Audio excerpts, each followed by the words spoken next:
Well, hello everyone. This is Ryan Lombardi.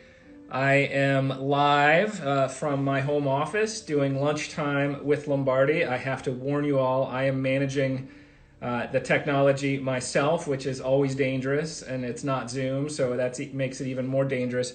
I am going to go and try to bring on Joe Anderson to join me for this lunchtime with Lombardi here in a second, so bear with me and see if I can figure this out.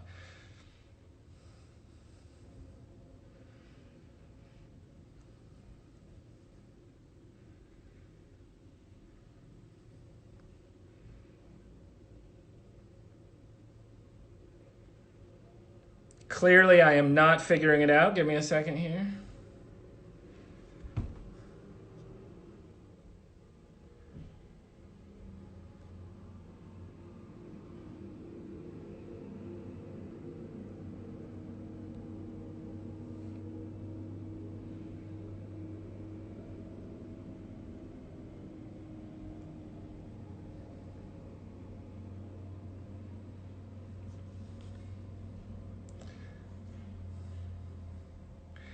This is like epic fail right in front of a live audience. I need to find Joe's username so I can invite him to join. Oh, wait, I think we're going to get success here. Look at that. There he is, Joe. Let's see if that works. We're hoping. Hey, Hello. there he is. Hey, This Joe. is, how are you? I'm fine, except I'm terrible at this, apparently. It's okay. This is only my second time doing an Instagram live too. So we're Oh, both come on on. How is on a that learning possible? curve. How is I'm that not possible, Joe? You're so cool. You always do this kind of stuff, right? definitely not as cool on Instagram. I'm still part of the Facebook. I feel like I'm much more Facebook inclined, and you kind of see it too when I during this year at the beginning of the year when I was talking to first year students, they're like, "What's your Instagram?" And I'm like, "I don't use that as much as Facebook. Maybe it's a Cornell. I don't know." I was kind of getting a feeling of like I was like, "Am I old?" But I was like, "Okay." So I just did my first Instagram live like a couple weeks ago. So this is all Wow. new to me too. Well, that makes me feel better actually, because I thought only people my age did Facebook, Joe. So that makes me feel much better. Of course, I used to have a really strong presence in Twitter, and then that really has fallen by the wayside. So I've taken up the Insta as well, trying to do it as best I can. So we're getting some people chiming in here. I think that's good. So Yeah. seeing people come in. So Joe, how are you? It's I know you and we've connected on a couple of occasions. We're doing some work together right now. We have other things going on, but tell me how you're holding up right now and how everything's going in light of this really wild end of the semester. I can definitely say, I mean, it's one of those moments that you're going to look back when you're talking to, if you have grandkids or whatever, and being like, when I was graduating from college, I was doing my classes through Zoom, and they'll be like, "What's Zoom?" And, it's kind of one of those moments where it's a massive point in history for a lot of things. And, it's definitely a trying time for a lot of people and a lot of families. And so I think that's a huge thing. You just kind of have to sit with, right now it might seem like, oh my gosh, there's this huge thing going on, and there is a lot of stuff going on out there. But I think also for me, sometimes it's how do you take it day by day? I joke that there are only 3 days in a week now: today, tomorrow, and yesterday. And so that's kind of, I feel, how a lot of students are taking it across campus, how a lot of people are just thinking about their lives right now. And I think that's really true. I also think that I really need to have a haircut really soon. I wish someone would have told me so I could have prepped beforehand to get a haircut before going into, social distancing, because it's really starting to take a number on the amount of, shampoo I have to buy. So I think that's been a struggle. But I mean, honestly, I think, a lot of students are adjusting as well as they can. I mean, we're trying to provide as much support to other students as possible. I mean, it's definitely cramped to be home every day with every member of my family and two dogs. And, the Wi-Fi is constantly being overrun with, multiple computers. But it's definitely an experience, and it's different, but you're adjusting. I'm adjusting, and I know a lot of other Good. people are adjusting. So how are you doing with this all? I mean, not being on campus, not getting to see students in their natural setting and kind of like that. That's must be a huge difference in your job and your life. No doubt, it is. I think it's really hard.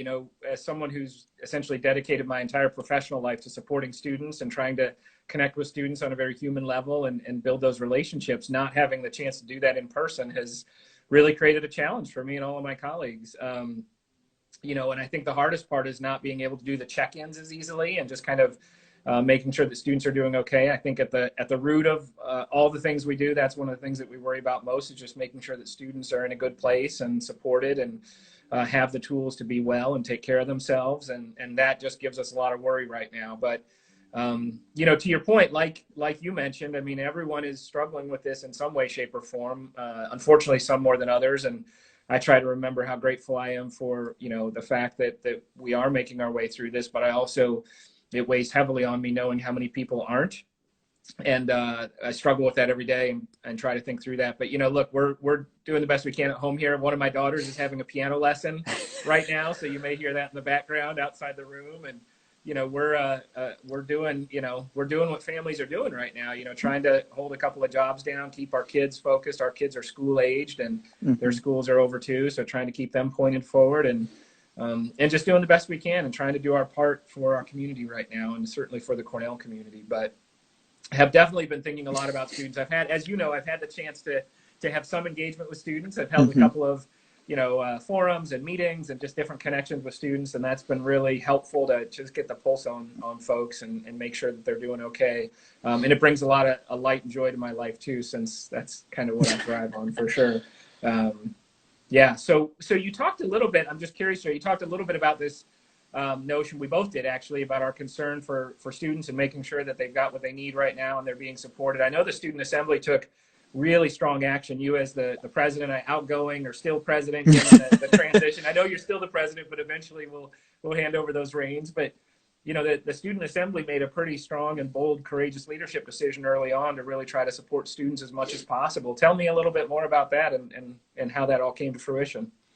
Yeah, I mean, I'm so grateful for the Student Assembly to be the leader kind of on getting a lot of money to the Access Fund that supports students needing plane tickets home or laptops. And so the Student Assembly, the SAFC, Senior Days, and a bunch of other large organizations on Cornell's campus donated about $276,000 to the Access Fund. And it's supported over hundreds to I think near thousands of students in their journey home and anything that they need, whether it be laptops or any sort of thing that they needed with storage. And I think that was something huge to really get out in front and really show that not only are we here for emotional support, but we're going to support it in a totality sense, really making sure that there is money to support students, because that was one of the main things that we heard was how am I going to pay for this plane ticket in a short period of time when plane ticket costs were so variable and students were going home to different homes across the globe. And so that was really important for us.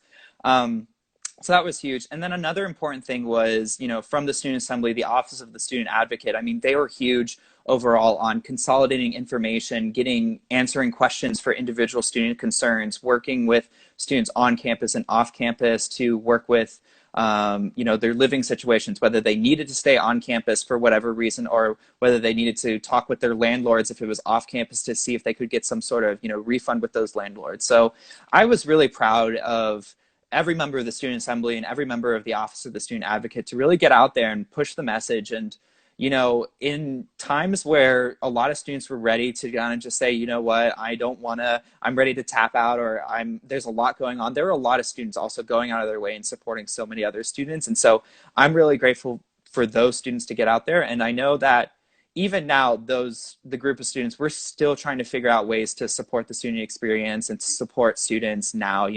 The Access Fund is still granting things if that needs help. And Right. The Student Assembly is still trying to find ways of, if the Access Fund does need more money, where can we get that money at? Or with the remaining money left over from this semester, how can we, actually pay it forward, looking to hopefully next semester, if students are on campus in the fall, but I know in some future that students will be on campus. How can we change the student experience, in this new normal, making sure that we're supporting students in the new normal going forward? And so that's something that we've been doing a lot of, and I'm really proud of that, to be kind of like the last big thing that I can do as president. I think it's really great. And in some ways, Joe, I think it set the tone. I mean, this generosity of spirit to help all Cornellians prevail through this, I think really made a big difference. And you raised another important point in there that we're thinking a whole lot about is, this pandemic has had devastating consequences on so many. And one really big element of that has been economic consequences for so many families. And we're fully expecting the needs of our student population to increase dramatically. The president has made very strong language about needing to continue to support all students in their education. The Access Fund used to get anywhere from 3 to 5 requests per week. It's now getting 50 a week, even after people have gotten home and all those great things that were provided. So I think this need is going to be greater than ever as we think prospectively too into the coming year and even probably a couple of years. I know we're raising from Student Campus Life. Pretty much we're leading with every fundraising initiative we can to bring in dollars to that Access Fund. I know we've raised more than $100,000 new money since this all started to support that fund, and we're going to keep pushing on that too. But the support of groups like the Student Assembly and others just means so much, Joe. So thank you again to you and your peers for the leadership on that. Really appreciate it for sure. Yeah, of course. And not all is kind of, I think, in the financial realm of things. I think also there's a lot going on campus virtually to make people feel connected, to keep a lot of the traditions going on. So I know that Slope Day and Cornell Concert Commission and McFab are doing something virtually. And I know you sent out an email about that. If you want to kind of extend more on that, what that's going to entail, what you know about that, give a little sneak peek for anyone watching. Yeah, if y'all didn't see my email yet, there's going to be a 2-day virtual concert, May 14th and 15th. So a lot of the artists that were being lined up for Slope Day are gonna stream concerts from wherever they are, their homes presumably. And so Cornellians will be able to log on and watch these concerts and view them. I know I've done that a couple of times here at my house for my favorite artists. Dave Matthews Band did one a few weeks ago that was awesome that I watched, and some of those. So really encourage y'all to tune in. More information will be coming out from the programming boards. Another one that was announced in my email today was the last day of classes Chimes concert. So I've been on campus a couple times to go pick up things from my office, and it's really quiet, obviously, and with no chimes, it feels particularly strange. My office is close enough to them that I would hear them every 15 minutes. So hopefully this can be a moment of connection for the Cornell family near and far, alums, staff, students, faculty. No matter where you are, you can stream, chime, or log in and do a live stream and listen to a Chimes concert. We have a couple of Chimes masters who are seniors who are still in Ithaca. They're living in College Town, so they've agreed to come back and join us on campus.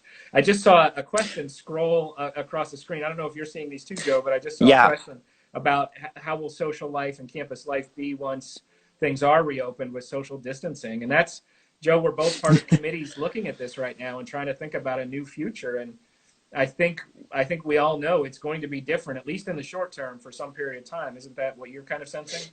Yeah, I mean, I think it really is you can't go back. I mean, no one's saying we're going back to normal. We're going back to a new normal. And I think that's really important to emphasize, as students come back to campus. Unfortunately, I won't be there to see it, but I hope when students do go back that they're going to understand that the campus needs to change, that we're going to engage students in different ways rather than the same as before. So, I think it actually, for students who might not be able to make every club meeting or something, maybe student organizations are going to consider more virtual engagement through Zoom and integrate more virtual stuff that they can make sure that, we're still connecting, we're still doing the programs we want to be doing, but we're doing it in a way that's safe, that's using the technology that we're just now adjusting to, and by that time, hopefully be more so experts in. And I think that's going to be huge.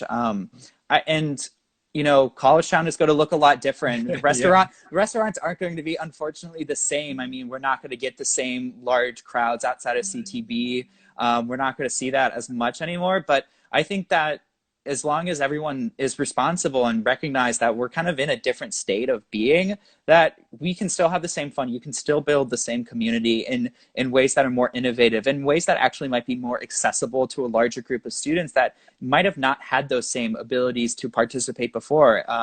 I think a virtual engagement might allow more first-year students who feel uncomfortable attending that large, information session for the new club. They might feel more comfortable doing that, and I hope that student organizations, find ways to do stuff both in person and virtually at the same time to lower those barriers to entry, because I think that that's really important. So instead of saying what can't we do, it's more so what can we start to do Yeah. under the new normal. And I think people are really considering that heavily nowadays.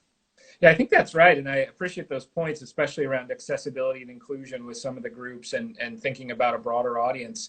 One of the things that I've wondered about as we go back, whether or not, this, Joe, really well. I'll try to articulate this issue.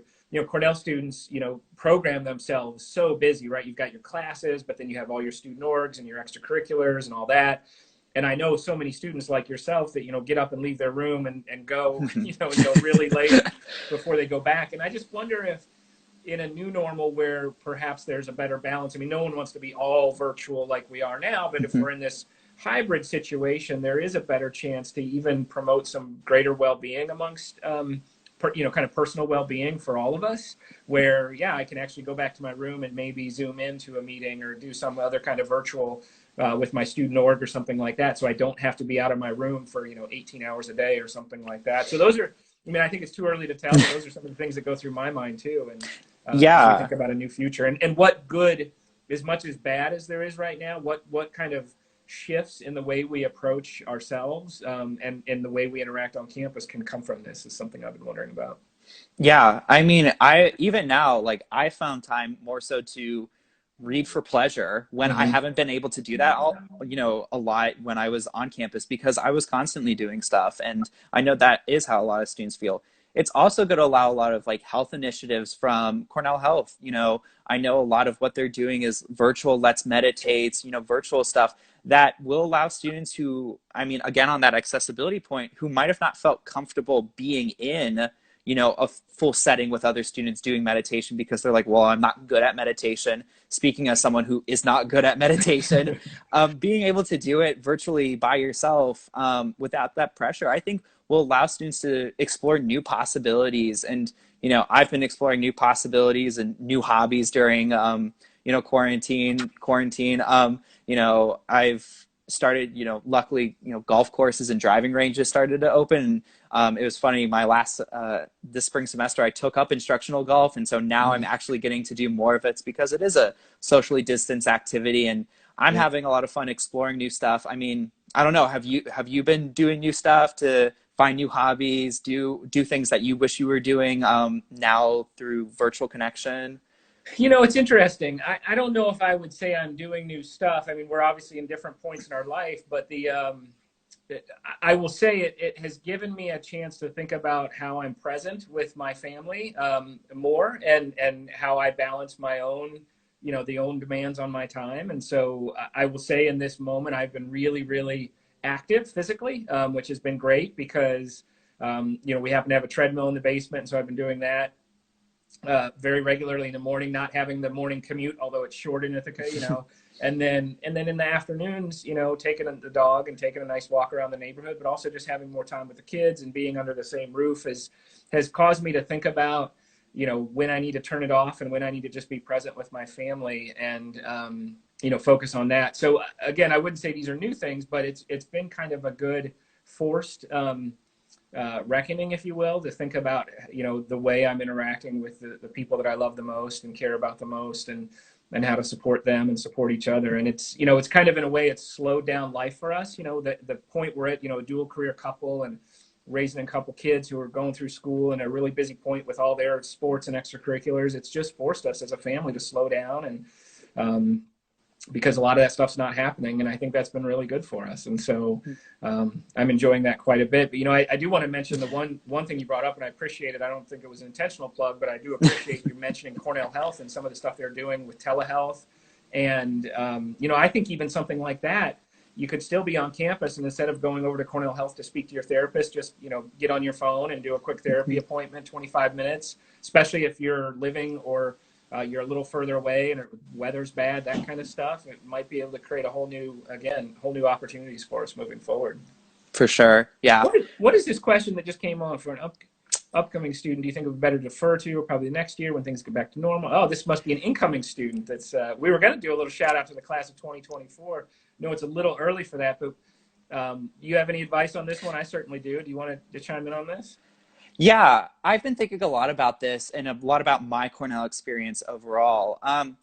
I think your Cornell experience and my Cornell experience is a totality of experiences. It's not just one singular moment that defines you. It is a conglomeration of, all semesters that you stay there. It's a conglomeration of all the classes, all the clubs, all of the moments. And so when people ask me, what my favorite memory of Cornell is, I don't really, it's hard for me to answer because I think of my Cornell experience as, the four years, the 8 semesters. And so, of course, my last semester, I think a lot about what I'll remember from my last semester, but I'll also remember a lot about what I did my freshman year and what I did my sophomore year and all the new stuff I was able to try over that period of time. And so I think that, I can't, say exactly to a new student, here's what you should do. But I think that what people need to consider is that Cornell is not, one thing. It is a set of different things. And your ability to go out and make kind of lemonade out of lemons and that whole entire thing, it really gives you the Cornell experience. Because I don't think that, when you're at Cornell, you're magically going to say, this is the moment that I feel Right. like a Cornellian. It just happens by you doing everything that you feel is right to you. And you might not get it in your first semester. You might not get it in your second semester. It might hit you in your last semester of your senior year about why you feel like most at home at Cornell. And so I would say to anyone, really, really think of your Cornell experience long term. Don't think about it as the semester by semester because I think that makes it, I don't want to say more healthy, but gives you more perspective onto the situation that we're a part of, and kind of gives you more perspective that, Cornell, yes, it's your 4 years in undergrad, but it's also kind of this lifetime membership of being Cornell, being a Cornell alum, going to, all of the cool conferences and being part of Cornell clubs and stuff like that as an alum, as a young alum. I think that's so cool. It's not just a singular experience, it's a lifetime experience. Yeah, Joe, it's great advice. It really is. And I think that whoever that was, that a new student that came in, congratulations. But I think you just got some amazing advice from an outgoing senior here. I'm going to come back to the advice for the class of 2024, and I'll throw in there too. But since you started to go there, Joe, I want to put you on the spot a little bit and ask you if you've got any memories or moments that you do reflect on these 4 years that you've had here. You and I have known each other for a while. What, anything that sticks out in particular as kind of those really unique moments for you and your journey at Cornell, knowing, like you said, it's a lifetime relationship that's going to continue, but you're 4 years in. Tell me what sticks out. I think one of the coolest moments that I've had at Cornell was fall semester senior year, being able to stand in Sholkoff, addressing the new class of students, and kind of just sharing my experience with them. I mean, it was such a cool moment just to kind of look out and kind of see the whole entire crescent filled with, families and students. I mean, it is just a cool moment, and equally as cool were the people coming up and just saying, oh, great job. This is so good. Yeah. Like that is huge, but also I think it's the smaller moments. I mean, I remember my freshman year, I lived in Jameson Hall and I would hang out with my friends in the Sky Lounge playing ping pong. And just when it was like, you appreciate also the simpler moments too, of just being with your group of friends that you feel so comfortable with, and kind of your quintessential college moments of, staying up late, just talking about life. I mean, it is the biggest moments and the smallest moments that stick out to me as kind of the stuff that I'm going to take forever with me, and those are lifelong friendships, lifelong experiences that I'll have, because, you get your 4 years, 5 years, 6 years, however long you're at Cornell. And so making every moment kind of last is really nice. And sometimes, something that I kind of didn't do as much until my senior year was kind of just standing, on campus and kind of just standing in the moment and recognizing how cool it is to be one of the few students, that gets the amazing privilege and opportunity to be on Cornell's campus. I mean, it's beautiful, but it's also filled with so much history and so much, great tradition that you don't always get to appreciate when you're a freshman. So I think appreciating all the cool nuance of Cornell also amazing to be doing.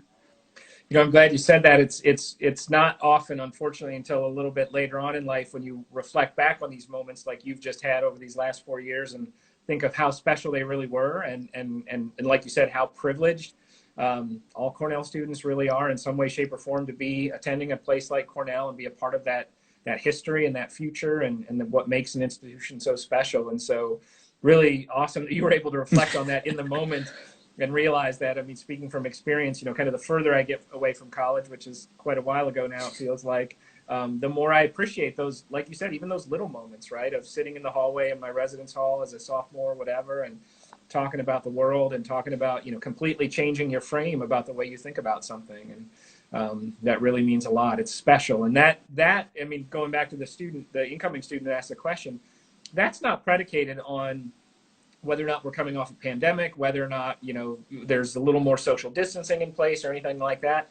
That is the power of being a part of an educational enterprise like Cornell, an institution of higher education. And so, I mean, I think it's so special. And like you said, no matter how you engage with it, even if your start is a little different than what, someone's last year was, because we're coming off of a global pandemic, or maybe we're still navigating it on some level, that the sum of it, like you said, is really what makes it unique and what makes it special. And it only makes it, like what you experienced these last 4 years, Joe, only your class will have experienced that same way, right? And you'll have Yeah. that forever.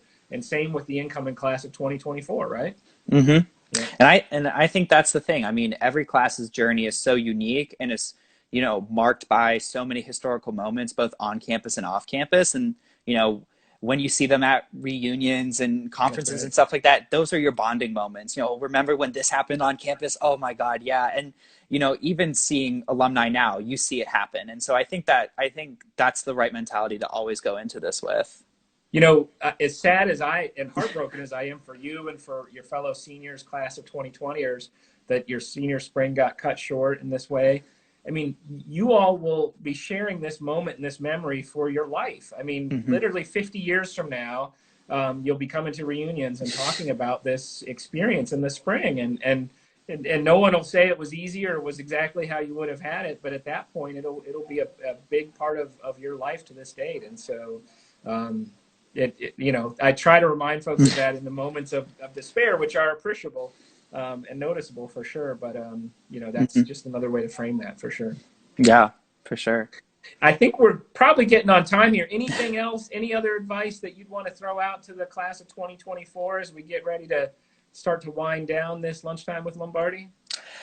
I would say, take advantage of all the opportunities that get put out there, and be unafraid to change the direction of what you think your Cornell career looks like during your 4 years. I mean, whether you think it's hard or whether you're uncomfortable with it, I think sometimes it's just in the moment. And when you start doing something, you'll find your place. So never be afraid to get outside of that comfort zone. I think that's what college is always meant to do. It's meant to be an environment where that if you do fall down in a sense that there's so many tools to help you get back up. There's so many tools to help you find that right path. And I think at an institution like Cornell, where literally the motto is any person, any study, that emphasizes the fact that no matter who you are, you're going to find the opportunity that makes you feel fulfilled. I mean, try it at Cornell, because I don't think that if I if I didn't attend Cornell, I don't think I would have been in the same place. I don't think I would have had these same cool experiences. I think the reason I got these cool experiences is because I attended Cornell. And I mean, I can't be more grateful to Cornell for that. And so I think the more open-minded that you are coming into the institution, the grander your experience can be, and never be afraid to reach out to people. I mean, everyone is, always going through your Cornell experience, laser focus sometimes. And you're always like, whoa, oh my God, there's so many people. But I think just slowing down and reaching out to people really allows you to connect to what the soul of this campus truly is sometimes. And it's a group of students, staff, and faculty who are caring and empathetic and compassionate. And I think that's been such an emphasis point during this whole entire, pandemic. So yeah, it's huge. It's interesting. The your points are so good, and I think one of the things I worry about for Cornell students so often is that we try to have our experiences almost so manicured and so scripted about this is what I have to do and this is what I have to accomplish. And I understand that because of the pressure that students face and think about the future. But if you do that, you lose so much and you miss out on so much. And just kind of the beautiful, as I sometimes call it, the beautiful messiness of life and Mm-hmm. of time during college. And it's that's really special, and not to have it so scripted or manicured, and just appreciate the fact that, look, there's going to be tension points in there. That's intentional. That's forcing you to grow and change and think differently. Mm-hmm. It's not always going to go what you want. We actually all care about each other deeply. We might not always agree on exactly how to do something, or a decision that we make, but we're all in this for the same reason. You're here to get an education. I'm here to help provide an education. Again, and we're all in the same community together. So I think it's really great advice. I want to go back to the student who wrote into us and acknowledge that they weren't an undergrad. They're an incoming master's student. So sorry about that. We were calling you class of 2024, but for incoming master's students, I think same applies. I mean, Mm-hmm. we're trying to ramp up graduate education as soon as we can, and you should plan to engage deeply and meaningfully with Cornell in the very same ways. I know where I went to graduate school, same kind of thing. We were, as graduate students, still deeply engaged. Our graduate student community at Cornell is highly engaged, and I would encourage you to kind of dive in full. And I think all the advice we gave here for the incoming undergraduates applies for our graduate students as well. Mm-hmm. For sure. So look, I think we've probably consumed enough of our followers' time here, Joe. But I just want to say as we wrap up, you've been an absolutely transformative student leader on this campus. One of the things that I think is a real definition of leadership is being bold and being courageous, and making the right decisions, even if they're not always the popular decisions. Mm-hmm. And that's something I've really seen you stand up and do often, repeatedly, through your leadership roles. And so I just want to say, as someone, as vice president for student life in that official capacity, and someone who cares so much about this community, and of course about students, you've been a really transformative leader for the students and for our campus. And I really appreciate that, Joe.